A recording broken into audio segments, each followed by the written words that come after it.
You know what? I had a personal medical issue and we took a week off and now I'm back. So cut me some slack. Why are you so stressed out?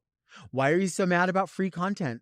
What schedule? I explained myself to you and you still wasn't enough for some of you. You were like, well, I don't know. I mean, that's not really enough of a reason. Baby, I don't have to give you a reason. I honored you with a reason. I gave from my inside.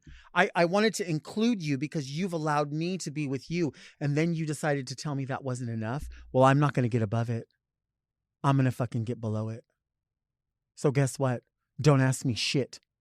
You just take from me what I give to you. You don't ask questions. You don't ask your parents, why do we do this? Why can't I go there? Because I said. That's why. That's why I wasn't here. But now I'm back. And I put on a big wig for you. Well, I didn't put it on for you. I put it on for me. You get to enjoy it as like a default. You know that.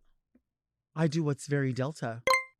We do what's very Delta, what's very Joshua, what's very Adrian, what's very all of us. You know what's not very? Is to get mad at people because they're having a medical issue. I jumped in front of it and you were still like, oh my God, I have to let this person know that it's okay this time. No, it's okay every time. Girl, she got pink eye and told everybody and they said that wasn't enough of a reason. So guess what she said?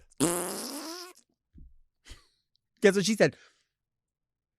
She said, huh, huh, huh. Huh, fuck. I get pink eye, so what? Don't it make my brown eye? Don't it make my brown eye? Don't it make my brown eye bruised? Ooh. Whatever. So what? And I didn't even get like anything cool, like nothing cool happened to cause it, right? Like I wasn't in a fight or I wasn't like, I didn't have my rhinestone rim chair up where like all these cheeks were in there. None of that. I was literally just out of town. I came back and I was like all, oh my God, what happened? And the thing is, I think that like, maybe there was like COVID in there or something too. Cause it lasted like almost 10 days. And it's still kind of like, look at me. Look close. You see it? I'm not going to tell you which eye. You just look. You'll be able to see it.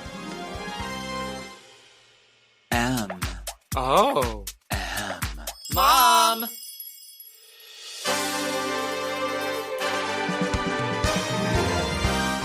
Are you a lady like me? Introspective, beautiful. Oh, are you intellectual like me? Beguiled by a bargain? You like wild times? Oh, like me? Are you serving the community like me? Well, if you are, then you must be very Delta.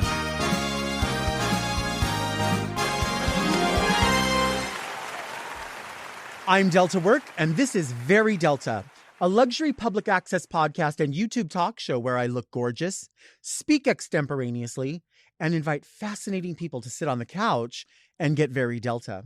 Very Delta is for the woman who already owns the bottle, but will rub the magazine sample of perfume on her wrist just to experience the fantasy of the moment. But first, let's get into some things that are very Delta. Go off, Delta! Wendy's got me so fucked up again. Surge pricing, good luck. And the thing about it is, like, I am so gonna totally go crazy on somebody who is espousing bullshit, right? Like, full of shit, full bullshit, right? There's two camps here. And so if you try to, like, do something shitty, like change your prices. Do you remember when McDonald's pussied out? Like that documentary came out and they got all, oh, well, we know we offer healthy options. We have apple slices and we have, we don't have large sodas and all this. Are you serious? Why? Why not just go, yeah, okay. Well, you're fucking out of control.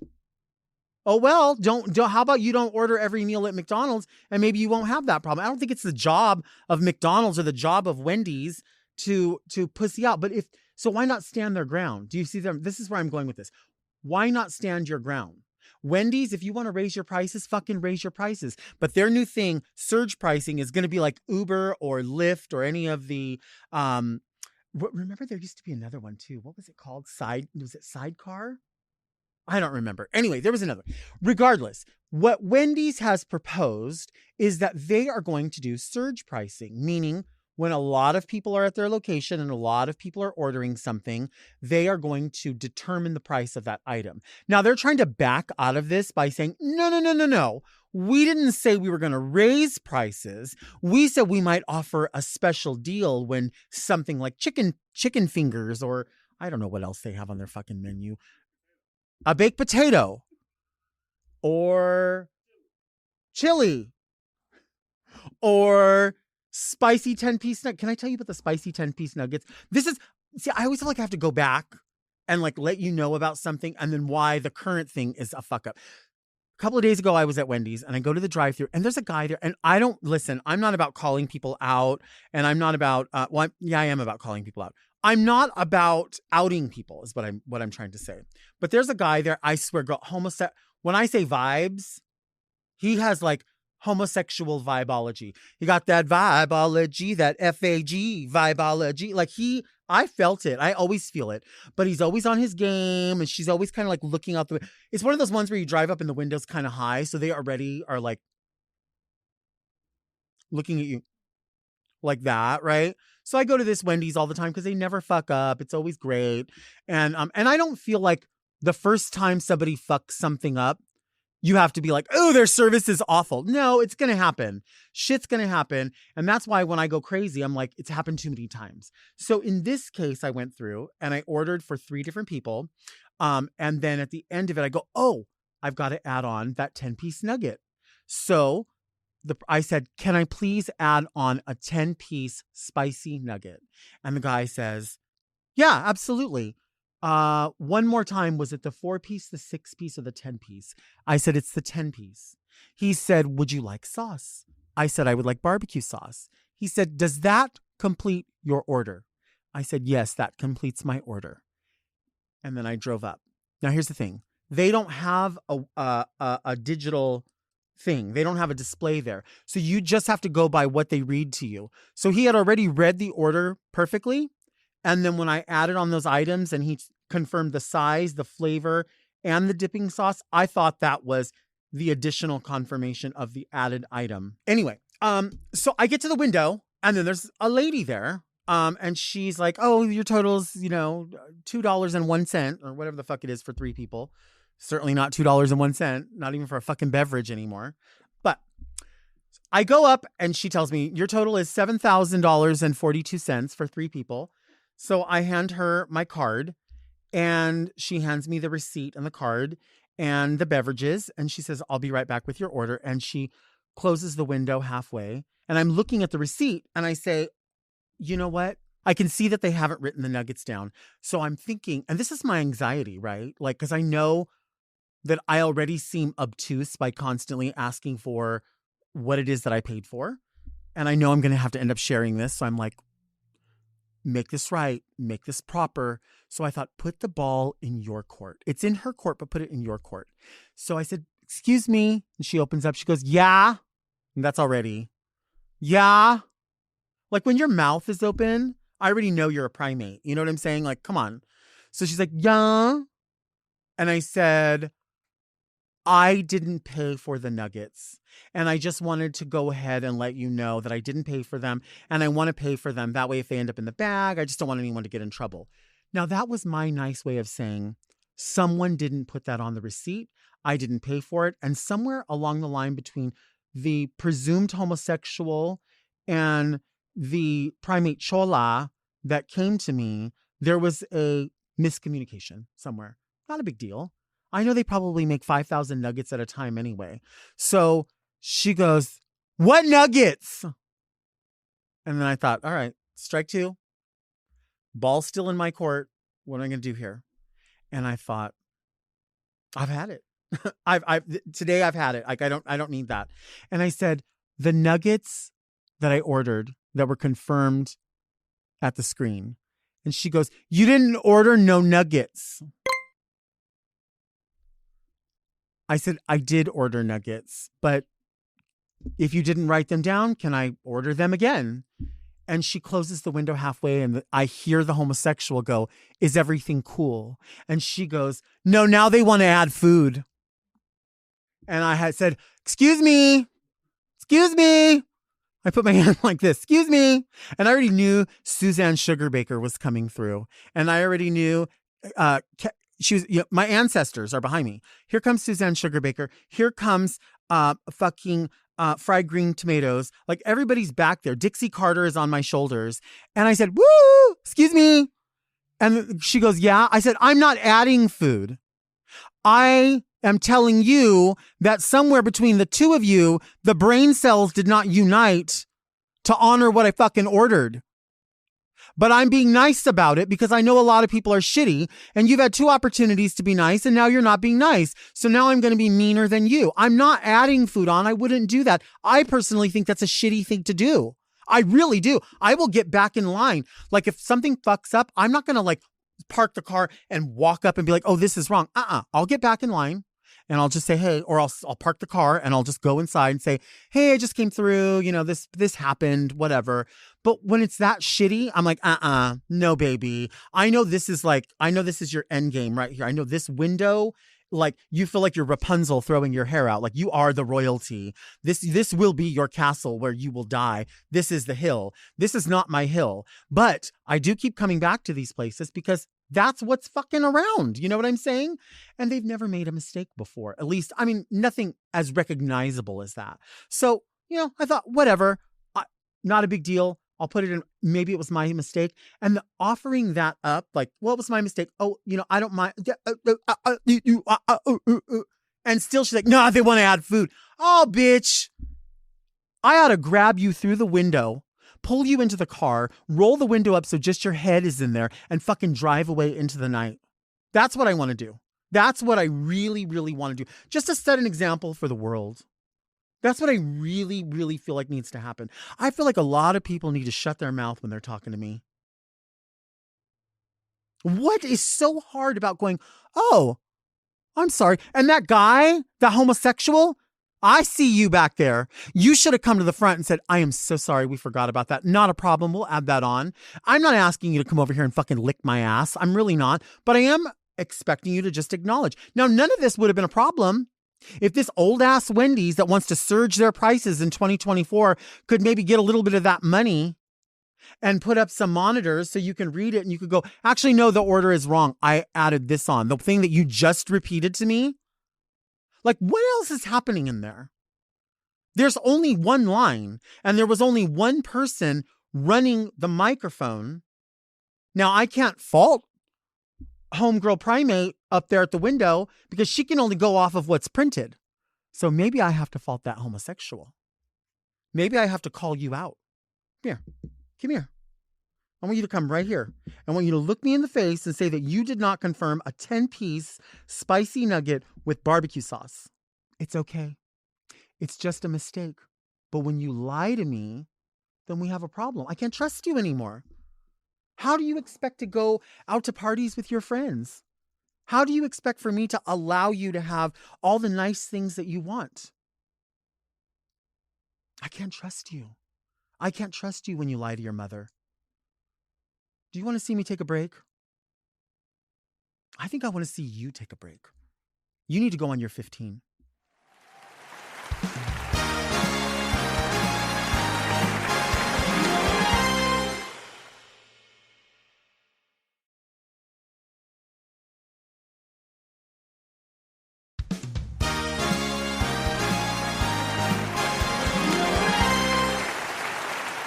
If you had a flesh-eating virus, what part of your body would you want it to whittle away? Like, would you want it to cut in your waist more, or like probably my feet, so I could get into smaller shoes. Yeah, probably. Yeah, I like that. My guest today is an international drag superstar. From Drag Race to All Stars to hosting her own drag competition, it's the gorgeous and lovely Manila Luzon. Hi, sis. I love how you say gorgeous. Gorgeous, because you're a gorgeous guest. A gorgeous guest. Gorgeous. Or like, it's not like the gorgeousest. No. It's just gorgeous. No, you're a gorgeous guest. You're not the most gorgeous. I mean, you're pretty gorgeous, though. No, but you put a T on the end of it. Right. Gorge guest. Gorge guest. Right. Because you're a guest who's gorgeous. Oh. Okay, right, okay. right. We're just shortening we're just combining words. You are an icon. Oh. You're a sis. You're a Heather. Mm. We first met on Drag Race. Yes, we did. And I think most people know that. But what were our first impressions of one another? Okay, so I have this memory of us. It was the very first challenge when we had to do the photo shoot with the trampoline in the snow. And they took all of us and they put us in like it was like an AA meeting where they had all the chairs in a circle and we had to sit in there. And we weren't allowed to talk, and we didn't quite understand why we had to be on ice. Like we couldn't talk to each other. We found out later after RuPaul had said to Pearl, like, if it's not on camera, it doesn't exist, which makes sense. So we were all kind of like, we didn't know each other. So of course they didn't want us to talk to each other because it was still like our first meetings. So we're sitting around, and you had this little ring with a bird on it. Oh, I still have that ring. You do? Of course you do. We don't throw anything up. And we couldn't talk, but you were like making your ring tweet. You were like, choop, choop, choop, choop, choop, choop, choop, choop. And they would say, no talking. And we're like, we're not talking. We're chirping. It's her bird. Yeah. Oh, no. And I think I was also making bird noises because I can make a cute bird noise. Like. I have not heard you do that in forever. Well, yeah, because, like, you're not wearing your bird ring. Right. And we're not on ice. You know what's funny? You mentioned birds. You know what I just bought is this birdhouse. No, I want to buy a chicken. I bought a birdhouse that hangs in the backyard, and it's Bluetooth operated, and it will send me real-time notifications of the bird and what kind of bird it is that's eating seed at that time. So it's like a Ring doorbell, but for your birds. bird feeder. Is that the cutest? How does it I mean, I guess there's like AI. Yeah. It can. See, this is why when you're doing those CAPTCHAs and it's asking you what is a motorcycle, it's learning. Now it knows the differences between bird species. AI is taking over the world, and it's smart enough to not let us know that it's smart enough and that it has sentience. Do you have a favorite bird? I have two, my birds. Remember, I have pet birds. Yeah. Actually, you know what? I'm lying. I actually don't like my birds. Why don't you like them? Because because they don't like me. And so if you don't like me, I can't like you. I'm not wasting my energy trying to get you to like me. And that includes the creatures that are living in my apartment right now. Yeah. Mm-hmm. What is your just overall favorite kind of bird? Not one that it doesn't have to be domesticated. It could just be visually or I don't know. You don't know? Like a flamingo? No. A macaw? A big bird. A big bird. Yeah, how about that? That's a good Drag Race answer for you right there. I mean, if you think about it, I mean, this is obviously a beautiful custom outfit that you're wearing, but there are that I got from Facebook. But wherever it came from, there's always an element of something whimsy in what you do. Whether it's like super conservative, there is an element of whimsy. And this even has like the big bird sort of feathering in it, even though it's not, you don't look like a bird. You don't look like crazy. Well, I was trying to go for looking like a bird. You were trying to look like actually Big Bird. A flamingo.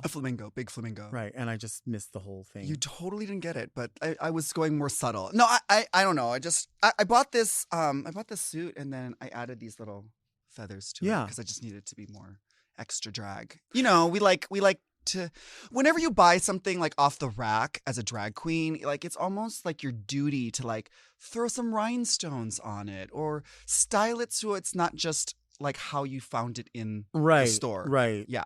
I mean, I think I remember in a recent season of Drag Race when Rue said something like, I don't want to see the H&M. And people, I think, took that very out of context because she did not mean that things cannot be, $5. She didn't say that. Yeah. Her intention was just what you said. Just bring it to another level where it's personalized for you, where it seems a little more than the person sitting in the front row watching the show. Oh my gosh. That is like one of the first things I learned when I was a drag queen. When I first moved to New York City, I went to H&M. I bought this really cute black and white bold pattern dress. And I was like some of my first times in drag when I was first moving to New York City. And there was a girl wearing the exact same dress as me. And I was mortified because, girl, I had spent $34.99 on that dress. And honey, girl, this girl looks so, she was wearing it wrong, but she still looked better than me in it, which I was Well. so mad about. And how long had you been doing drag? Like a couple years at that point, Okay. maybe? Like on and off. Like I wasn't like, I wasn't like a professional drag queen until after I was on Drag Race. So Right. like, that was kind of, it was like one of the few times I went out in drag to party and to club. Do you think at that time or at any point in the beginning you saw yourself as being a full-time drag entertainer? You were going to entertain in drag, host a show. Like, did you ever think that? Honestly, no, I didn't. I remember reading this this book, and it was like this life story of a drag queen, and it was like, it was recounting her actual life. I forget what the book was called, but The Life Story of Jules Long Beach? Probably. It was probably that. Did she write a book? Did she even read? No, she can't read. No. It's audio. But no, I remember reading it and being like, God, I really wish that like my life, like I could do drag full time. I went to college. I studied, graphic design. I had finally gotten a job as a graphic designer, and I thought like, okay, I'll just do drag for fun. But I was reading this book and I was thinking like, like, wouldn't it be so cool if like my life as a drag queen could be interesting enough to warrant writing a book about it? But I was like, I was too chicken shit to like go and try to like get a show or even like, honestly, like perform. Cause like the only things to do were like performing at like amateur night. And I kind of had a chip on my shoulder, like, I'm too beautiful to do amateur night. Also, I'm not talented enough to win an amateur night. So I stayed away from amateur nights. So I really never did, like, work. So, yeah, I never expected to still be able to be doing drag full time. Actually, I never thought that I was going to do drag full time, even when I went on Drag Race. Really? Well, because... we were on season 3 together. Like, we only had the first season and the second season to really go off of. Sure. Now the queens, like, they go on to Drag Race with their merch already printed and their catchphrases already, like, and their alliances and all of their stuff already pre-planned. Like, they know that they have the ability to make this something way bigger than what drag can be without the show. I didn't know that, so I just thought that like after a year, once if they did a season 4, that I would have to go back to my regular job. And now look at me, I'm like in the Philippines, like hosting my own show. Right. Yeah. Which, I mean, I feel like you left Drag Race and I feel like you just kind of like left it running. And I feel like all of your gigs have always been very elite. I feel like they've always been really sickening gigs. And I think you're somebody who knows how to sort of package things like that to come to your expectation. And I think people should take advantage of that and watch that. When you say people have like this library of Drag Race they can look at, they do. And when I see people make these weird mistakes on the show, I'm like, baby, you watched all of us already make these mistakes. Realize that this type of alliance doesn't work. This type of fun shade that may be happening in a group is not being received as fun to other people, or when you leave, like you say, people have their merch packaged up. What's weird to me about it is I think a lot of people really don't have a passion for drag. They just think this will be the easiest way for me to become a star in some manner, whether it's acting or singing or whatever. So they'll put out all these things, but like you truly enjoy all of the aspects that you do. And I feel like people should watch that, see that, study that, because if it's not your passion, it's totally going to show. Yeah. Well, I mean, I think that a lot of people now are starting to do drag because like drag is a lot of fun. It's very glamorous. You get to travel around. So I see why people are drawn to it. But like that's what's cool about drag. It's like because of the popularity of like Drag Race and drag in general, like there are people that are doing drag that you never would see doing drag. Like the sexy bartender with abs. Right. Like Halloween, he's like paying the prettiest drag queen to like literally put him in drag because he needs to be not just in drag, but he also needs to feel like the most beautiful drag queen. Sure, you know what I mean? sure. Like, which is great. I love when like these like big sexy muscle men are like, Manila, can I pay you to put me in drag? I'm like, fuck yeah. Yeah. Sit down here, shave off that mustache. Let's do that. You know, but they'd like to do it for me for like one day. Sometimes though they really enjoy it. Like my drag daughter, Lexi Luzon, I hired her because I found her as a dancer and I needed a dancer to get in drag for a music video. And she loved it so much. And she's like, "You're my mom now." I'm like, "Oh, okay. Was that easy? All right." Now she's a working drag queen. Yeah. Yeah. Out in New York. And she loves it. I mean, yeah. Right? Don't you love it? I love drag. Yeah, but we've been doing it for so long that we like that those initial butterflies sometimes leave and it becomes like such like a tedious job. Like, oh, I don't know what else I can wear, how else I can, what else I can do. It becomes like a challenge or a chore even.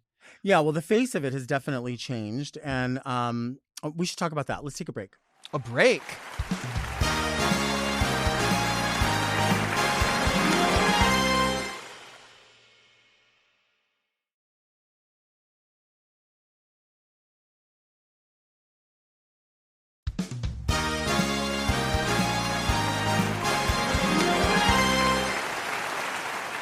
We are back with Manila Luzon. You know, we were talking about doing drag and knowing it was something you were going to do forever. I can remember thinking to myself, it's what I wanted when I first went and saw Chad and all of the Dream Girls, and then they brought me in. And so I was working with the Dream Girls, I mean, a good 10 years prior to going on Drag Race. So I had that already with me.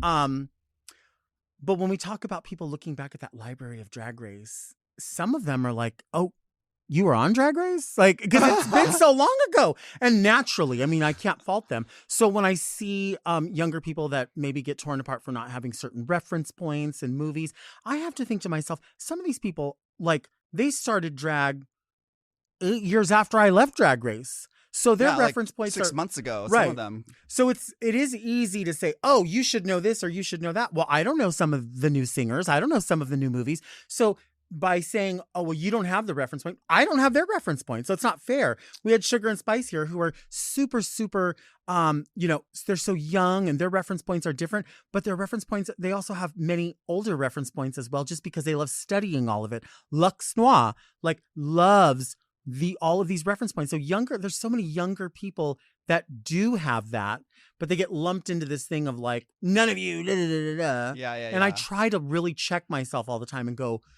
there was a point where you didn't have this. Yes. You know? There was a point, but especially for when we were younger, there wasn't as much access. Right. You know, because we're from the 1900s, girl. Literally. Like the internet didn't exist. You couldn't just go on your little like Palm Pilot phone or whatever and just look something up real quick. Like you'd have to go to the library. The library, girl. The library. Uh-huh. So, yeah, I think that's one of the reasons why I think we don't have excuses. You can't make up an excuse like, oh, I don't know the reference because, like, girl, there's Google. Right. But I guess there's a lot of old references. Yeah. Which are getting lost. But I think that's one of the greatest things about drag queens is that we do, kind of carry the legacy from what was before. Like we are the ones that are like teaching the kids, like, you know what, girl, I'm going to do this old 90s house song. And, like you've never heard this shit before, but I love it. And I'm going to perform it. And then all of a sudden the kids are like, oh my God, I love this song. That kind of thing. It does happen that way. Yeah. It absolutely does happen that way. You were just in Vogue. I sure was. Yeah. American Vogue. Yes. That's Anna Wintour's Vogue. Honey, tell us. Well, my journalist friend, Isabel Klieger, she is a travel journalist. Mm-hmm. And so she has like this incredible lifestyle where she gets to travel to all these different places and stay in these like 5-star hotels, and she gets treated to the nines and gets to eat at all these fancy restaurants. So she's my friend, and she was like, hey, I want to do an article with you, and she's like, about you when you're in Manila, for like people that like, for like maybe like gay or drag adjacent people, like where does Manila go when she's in Manila? Mm-hmm. Like a little mini travel guide of like, what are the friendly, clubs and hotels and restaurants and some queer owned businesses and designers and that kind of stuff. And then she pitched it to Vogue. And they snatched up the article. And so it was my birthday. And I was like, okay, well, we're going to do a photo shoot for my birthday. Mhm. So it was really cool. So I got to wear some designer clothes. I got to shoot with an amazing photographer, a Filipino fashion photographer, Josh Tolentino.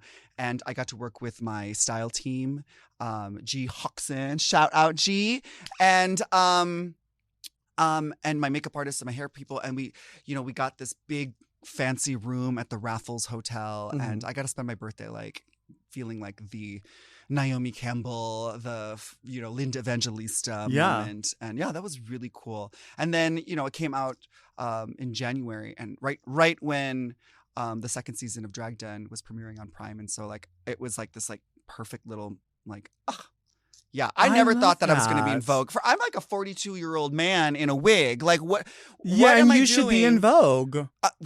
Really? Yeah. Well, I never thought in 100 years that I would be featured in an article in Vogue. I thought so. I mean, absolutely. I mean, I will blow smoke up.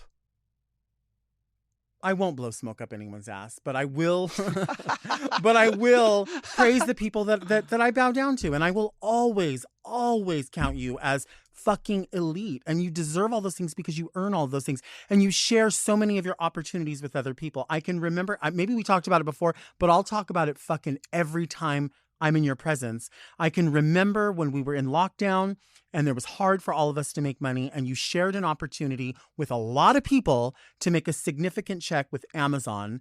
And we did something, and it was literally, you were like, we're going to figure this out. And the two of you and Michael, and you fucking figured this shit out. And it was amazing. And you do offer those opportunities to people. That's why someone like yourself is elite. That's why you deserve to be in Vogue. And that's why you were. They really did leave it up to us because I think that they wanted to have some images. And then, of course, I was trying to like, have my fantasy as well. Right. And then also like everyone I got to work with, from like the designers and the, even my nails. I got to like pick out all this stuff. And it was really nice of Vogue to feature a lot of these like Filipino designers, which is great because the designers out in the Philippines are so creative because they take what is happening in the fashion world, but they like put their own Filipino spin on it. Yeah. So it was really cool. I got to wear this dress. It was actually a dress that I wore for the finale of the first season of Drag Den. And it was just sitting in the Philippines, there with my stylist. And she's like, you want to wear this? And I'm like, yeah, because I never got a chance to photograph it while I was on set. And so I was like, yes, this is the dress. And it's like, it has like a carabao, which is like a water buffalo in the Philippines, like, and has like this face on it. And it's very me. It's got like an animal. Like, it's not just like a pretty sparkly dress. It's like, it's got a carabao on it. And so I got to wear that like in the streets of Manila with a jeepney, which is kind of like their public transportation, like a rundown Jeep. And there were little Filipino kids running barefoot around, and I had to be like, okay, kids, like, don't get in our shot because like we don't have photo approval. Like, I don't know who your mom is. Get out of our shot. We were just kind of doing this photo shoot on the street, guerrilla style. And so all the kids were like running around. They really had a great time, like with this, 7-foot tall drag queen and like this big photo shoot happening in the middle of the street where they were just kind of hanging out. So it was really fun. Did they know that you were the drag lord? They do now. Yeah. I hope so. I don't know. Do you put that in your bio, or like when you like, are you like, hi, Manila Luzon, the drag lord? Yes, I do. You should. Yeah, well, because like drag queen, like anyone is a drag queen now, but like I am the drag lord of the drag. It's a religious cartel. experience. Well, no, it's not like a religious. It's more like drug lord. Okay. Because like drag den is a pun on drug den, and like we have the drag cartel. What's the most glamorous drug? I'm told it's probably cocaine, but I think it's one of my least favorite drugs out there. Yeah. I think so. Why? Because it only lasts like a little bit, and it's really expensive. How much was it the last time you bought it? I don't buy it, but I know that other people buy it, and I just get offered it, and then I don't know. Girl, are you having me here talking about drugs? Which we have an entire show about just my drug use, but Right. I'm not encouraging anyone in any way to do drugs. Yeah, Well, I'm a role model. But this is so funny because like I'm 6 years older than you, but we're generationally around the same time. Do you remember when it was like say no to drugs and the gateway drug and like you're going to be so pressured? I have never been pressured to do drugs. Like I've never had people that are like you cannot hang out with us unless you take some of my expensive drugs. Yeah, no one has in all ever reality, done that. in all reality, people don't want you to do their drugs. No. Like even when you're like at a house party and some guy goes, "Hey, let's go to the bathroom." And you're like, "We're not in public. Like we could do it right here." It's like, "Yeah, but I don't want anyone else to know that I'm giving you drugs because then they're going to want my drugs. Right. And drugs are expensive." Right. Yeah. I do remember like doing Dare. Like, you know, in grade school.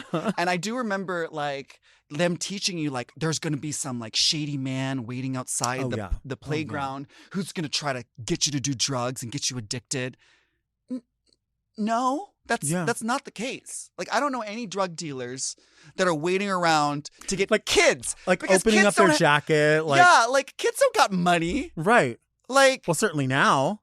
No, kids don't have money to buy drugs. No. Okay, but I did graduate with honors from Dare. I think everyone graduates with honors at Dare. I remember learning the little jingle or the song. I don't remember it now. I remember having the T-shirt, the Dare to keep kids off drugs T-shirt. But I also do remember when we were learning about it because they lumped alcohol into it as well. Right. Like don't do drugs and don't do alcohol. But I do remember like as a kid even remembering like, yeah, I'm not going to do drugs or alcohol as a kid. But once I'm in college, right. I watched all these movies of like college. The college experience was like people going to keggers, people going to frat parties, people getting drunk, people doing drugs. And so I always kind of knew in the back of my head, like, I'm not going to do drugs or drink alcohol until I'm in college. Right. And then until I'm a grown adult. And I do lots of drugs. Lots. And now that I'm older, I'm doing a lot more of these like pharmaceutical prescription drugs, you know, just to keep me healthy and to keep me going still, girl. But it was always, you know, like smoking weed is the gateway.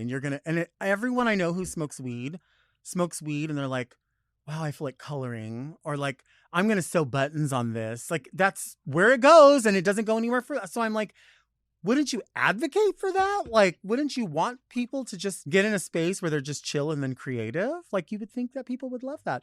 I feel like I would want that, but I know that my experience, like, was always in college. And that was like, I just became like really like nervous about everything. And I was like, the cops are here. And like, that was always, I tell people that because that's the truth. That's really, so I wasn't, but it's all different now. Everyone says that it's more, you can pick and you can choose. And I felt like back in the day, it was just kind of like, here's a bag of fucking dirt weed. Everyone enjoy yourself. Gather around. Yeah. Yeah. Let's stuff it in this like bong I made out of an apple. Right. Right. Well, I mean, I'm all for trying new experiences. I mean, but everything is fine in moderation. You know what I mean? I know the thing about it is that there's a lot of drugs out there that are addictive, incredibly addictive, and can ruin people's lives.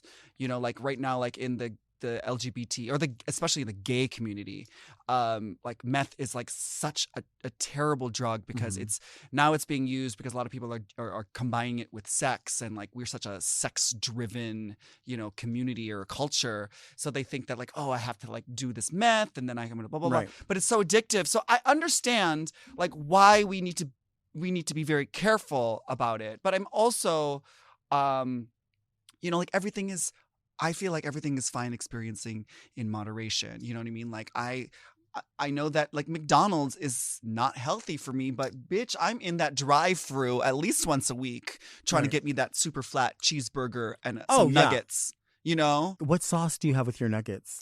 I'm Asian, so I use the sweet and sour. I think that's like that was always the dipping sauce that my mom would get for us. And so that's just like nostalgia. Like I do like a ranch. I will tolerate a barbecue for other thing. I do not like honey mustard for some reason. I don't know. I mean, but you've been spending a lot of time in the Philippines. Have you had an interesting food experience in that time that you've not had before? Okay, so we're segueing from drugs to now delicious Filipino Which food. isn't my drug. Oh, yeah. Yeah, See, there, yeah. everything in moderation, girl. Yeah. Well, Or or not. Or not. I'm addicted. I'm addicted. I'm addicted. I'm a dick pig. I'm a dick pig. to Oh, you. addicted. Not dick pig. I'm a dick pig. That too. I like eating lots and lots of dick too. Yeah, exactly. Food items. Oh yeah, I the food for some reason in the Philippines is like, I don't know, it just tastes better. Oh, I I don't think know. everywhere it probably I don't tastes know better. what it Everywhere food Maybe? is better. I don't know. Yeah. Like I went to Popeyes in the Philippines when I was filming season 1 of Drag Den. Mm-hmm. It was still kind of like under lockdown, so like I couldn't really go anywhere. But there was a Popeyes chicken underneath where like the condo that they housed me in. And bitch, I love me some Popeyes. Like I am always, if someone says you want to go eat at Popeyes, I'm like yes. You know, give me a big ass fucking sweet tea. Fuck the cup. Just get me the jug. Right. Because I'll take some of that home. Sit inside of it and drink your way out. Yes. I love me some Popeyes, but when I went to the Philippines, I was like, bitch, the Popeyes there is like, it just hits different. Okay. I don't know what. Are there different items or kind of similar? Well, they do. Like every fast food restaurant in the Philippines, or not every, but most fast food restaurants in the Philippines, the sides are different. Like, yeah, you can get fries. Yeah, you can get the potatoes and the gravy, but they also have spaghetti. I'm down for that. It's good. I'm not gonna lie. It's a different experience, but like once it's not a hard thing to like be like, oh, okay. It's not what I was expecting, but this is still good. I was really counting on you to say like, I was inside of this beautiful like cave that was full of uncut emerald gems, and I ate this like there was a pig on a spit. And like people came down and washed your hand. Like I wasn't expecting Popeyes. Oh yeah, I thought it was gonna be something so glamorous. No, why do you let me down? Well, usually when I'm in the Philippines, I'm working so much that like I'm in drag so much of the time that I'm not even hungry half the time because I'm like, I got my makeup on. I don't want to eat. I don't like crumbs in my lipstick. So a lot of times when I'm in the Philippines and I'm working a lot, like I actually don't get to eat. I don't like crumbs on my lipstick. I hate it because they won't come off. No. And then you put a napkin to like try to get them off, and then there's some sort of like hairs from the fibers from the paper napkin. No, I hate like of all the makeup and all of the drag, the thing that I hate the most, it's the most uncomfortable, the first thing I want to take off is the lipstick. Yeah, it's gross. It's so gross, especially after a long day of drag. Because there's just something about, and have you ever had it like when you start to like, your skin starts to peel? It's happening now. It's because it has like, you have this moisturizing like cream-based like thing sitting on top of your lips. Mm-hmm. And it kind of just like, it just softens all the dead skin. So, I never remember to like exfoliate. I never do either. And I have all these products, people will give you like a free something to try out. And, but I recently invested in a lot of different liquid lipsticks, which are so many years ago. Like I jumped on that trend way too late. And now I'm using them. And then I'll put gloss over them and it makes it even worse. So then it's like clumpy and peely and skin. And I just, let's take a break and go do some lip scrubs because I can feel it. Yeah, like just talking about it is making my lips like feel so nasty. Let's take a break.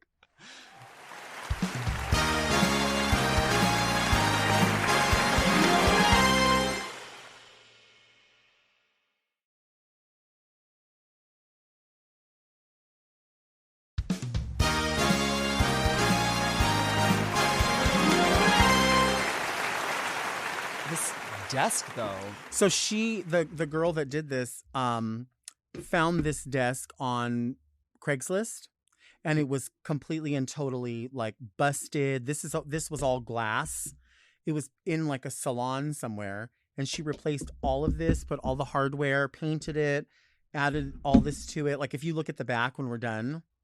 Wow. She's amazing. She's amazing. I love it. I love the set. It's fun, right? Yeah. They went all out for me. It's really, really cool. It fits your vibe. Thanks. And we are back with Manila Luzon. We're talking about vibes and vibology. Okay. Do you know the vibology? You got that vibeology, that VIBEology. This is the part of the show that we call Read Me Delta. Read Me Delta! People send in questions, queries, sometimes commentary. And if you send in your commentary, we're just going to throw it out. Oh, yeah. Yeah, we only want your questions. We only want the questions. and if why you- are you so terrible? Right. That's what the question is. Like, do they send it to you in the mail? Do you have a PO box? They send it to me in the mail. Oh. And like some people can send them to readmedelta@gmail.com. Okay. But some people will send them just like that. Isn't that beautiful? And I love beautiful stationery. I love my collection of letter openers. I see. I collect This is letters. like legit. Like, there's no postage stamp, which means Right. that this was hand delivered. We don't speak to people who have no manners. So this Right. was like presented by someone. Here, you have been given this letter. I like the word presented. Yes. Do you ever see like romance novels that like try to not use too overtly sexual things? So they'll say like, she presented herself to him. Yeah. He showed her his sex. Oh, I like that. I like it too. Wait, so do you read? Well, I mean, you read these letters, but do you and you read? But you read like grocery store romance novels? I've written flash fiction like that.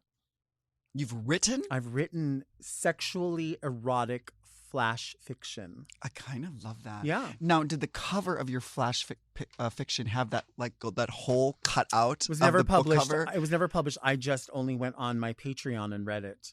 Oh. Yeah. I- And read it, not read it.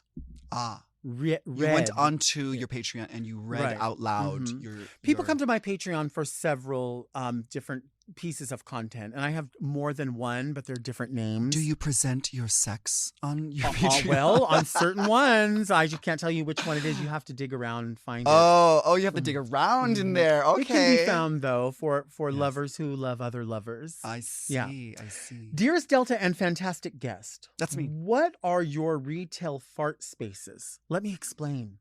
Whenever I'm browsing in a thrift store, something in my mind and body recognizes this space as one of my comfort and safety spots. I start to relax. I go into a Zen state and consequently start to fart. And I fart a lot. This also happens to me at Marshall's, Dollar Tree, What? and Barnes & Noble. Oh, especially Barnes & Noble. Is this a universal human experience or is it just me? If this happens to you or your guest, what are some of your retail fart spaces? Regards, Maya Butt Reeks. Actually, I live for this letter. I don't know if it was an article or a YouTube video, but there was a study that was shown that people that go to bookstores, there's something about going to a bookstore that makes you have to shit. I experience this anytime I go to Santee Alley or like the Garment District downtown LA. All of a sudden I have to go, and because you've been there, there are no toilets. There's nowhere to go. You can pay $2. There's like one restroom that you have to pay $2, and it is the nastiest. Like even Britney Spears wouldn't take her shoes off in this place. Right. Like it is the nastiest like public restroom, and you have to pay to use it. But yeah, I experience like my gastrointestines like functioning extra hard when I go shopping. Well, I've been toying around with the idea of writing a book about how to find a restroom quickly, anywhere, wherever you are. And I know of many in downtown that are quite clean. They are $2, but they're hidden. And I also know of some fabric spots that don't mind letting you use their restroom. And you'd be surprised to find out where they are and how friendly they are. This doesn't really happen to me. I would like to say that it does. It doesn't. I actually don't mind ripping ass anywhere. I really don't. Just crop And dust. one of my favorite things to do is to do it in an aisle of like a store, like in Target, and then push down to the other aisle. That way I can hear someone talking about it and they're like, dang, someone busted ass over here. It fucking stinks. And then I'll come around the corner and I'll go, oh my goodness, oh my God, that's not nice, is it? I actually think it is. I think a fart is hilarious. I think it's so funny. Now, I don't want to do it at a restaurant. No. I have before, though, been performing and Oh my God. had the feeling of like a rumbling. And I can Ooh. usually tell when it's going to be a warning shot or an actual attack. I usually, not always, and not always, but, Oh, no, I don't trust that. 99% of the time. I don't trust that. And so I've been by people that have been like really cunty or shady at a show. You know those people that just kind of look at you like, oh, who does she think she is? And you're like not doing anything but like just doing what everybody else is doing. Yeah. But they have to throw shade because they're like, oh, I expected you to, come out of the ceiling or whatever. And you're like, you're not getting that when you're getting two numbers at wherever. It's just not going to happen. And I'll walk by their table and just rip it because they don't know. They don't fucking know. They don't see you walk past and then like a second later they No, because smell they think it's one of their friends at the table. Oh. I don't give a rat's ass. Well, I would say I'll my give a butt fart. stinks. I think like probably like the safest place to fart in like retail would probably be like, I don't know, like maybe like the perfume section of a department store. I don't like hearing you say fart. I don't. Like pass gas or fart. Asqueef. I know you as a really crazy person. Like I know you as super fun and irreverent. Yes. But whenever I look at you in drag, I mean, I know like I said, blowing smoke up someone's ass or out their ass, but you're just always elegant to me. I really think that. And so when I hear you say fart, I'm like, I only want to hear you say that out of drag. See, I like that because it's like you don't expect it from something so glamorous. But I also like to I like to have my privacy. You know what I mean? Who does it like this? I don't know. A girl. Well, wow. Wow. You know what? They You don't want your letter read. You want to get read. Girl, I swear to God. Okay, let's see. Okay. We've had a little shake up here with different staffing. And yeah, so sometimes things are, we record. Sometimes we try to bank an episode in case there's a situation like the eye or what happened last time you were here. Oops. So we had to shake it up Okay. a little bit. Hi, Delta and Manila. Oh, that's me. I hate children, but I am a bisexual cis woman with a straight male partner having a baby. Oh, no. Don't worry, though. This baby is in good hands because I'm very excited for it. I refuse to be a parent who actually believes that the world has to stop spinning for their kid. I'm expecting judgment for my future parenting skills from the straight trads. I believe that people, especially in the U.S., underestimate the intelligence and capability of their children, i.e., ordering food at restaurants to the waiter or waitress, when that child can fully talk and order their little ass kid's meal on their own. As an observer, what is a skill or a few that you wish parents would learn before having children? Love you, Delta. Love you, Manila. Oh. Very mother. It's a new mother. Skills that parents should know before being a parent.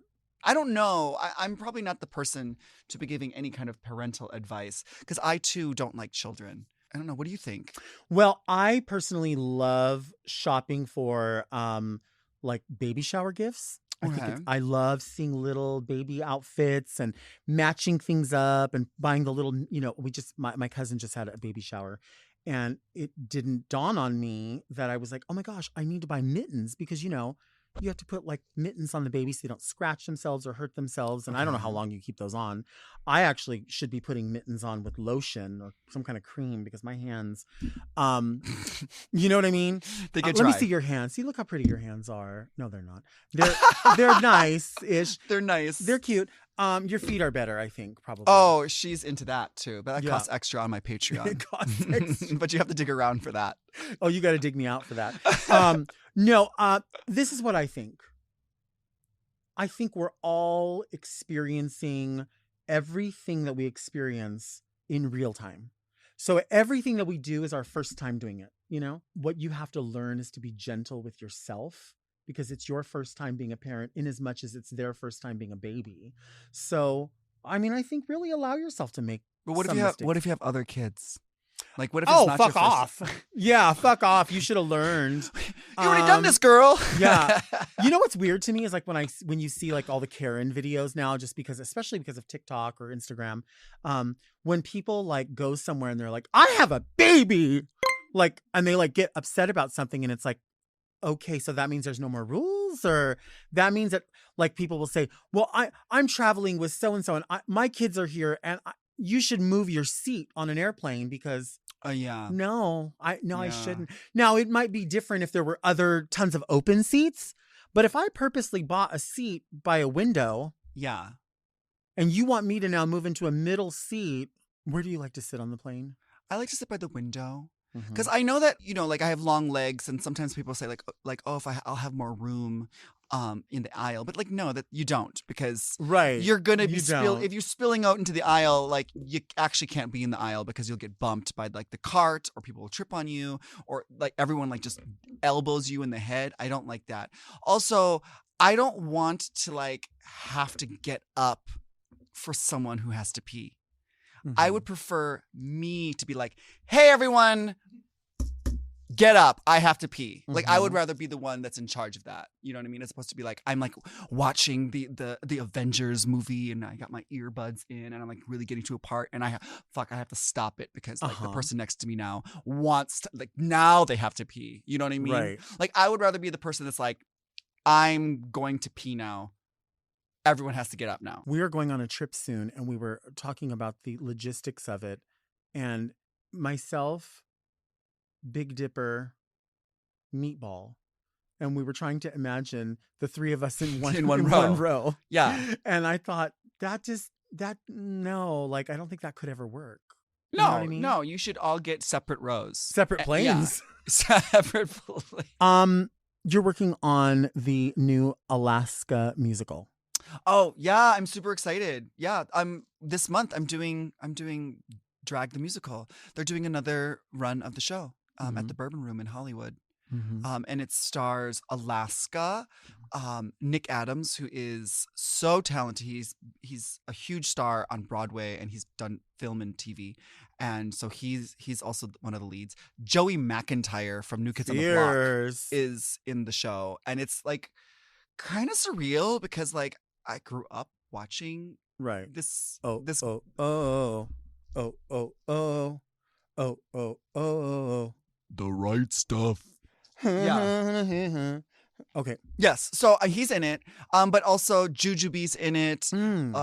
Jan, she's in it. Laguna, she's in it.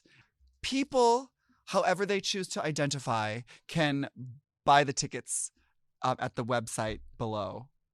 It might be in the description.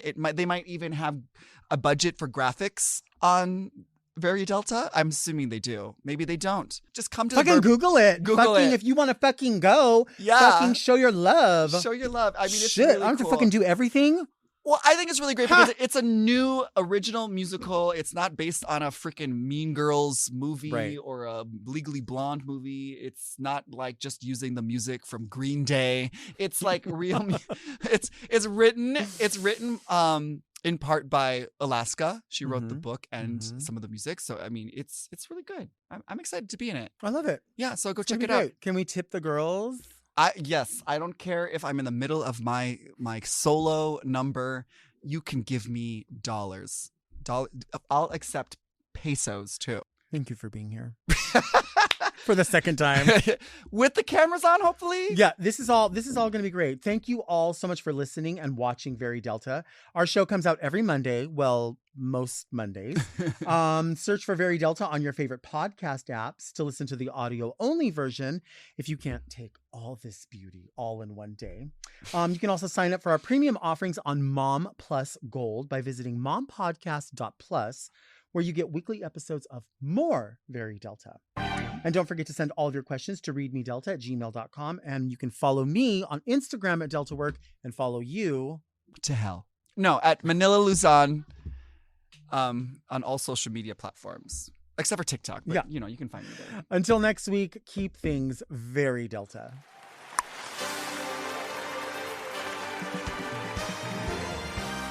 To listen to Very Delta ad-free, a day early, and to get access to more Very Delta, sign up for Mom Plus Gold at mompodcast.plus. Very Delta is produced by Moguls of Media, a.k.a. Mom. Hosted by Delta Work. Production supervision and engineering by Margot Padilla. Editing and post-production by Doug Robertson. With original theme music by Will Pitts. Executive produced by Willem, Alaska, Big Dipper, Camille Stennis, and Joe Cilio.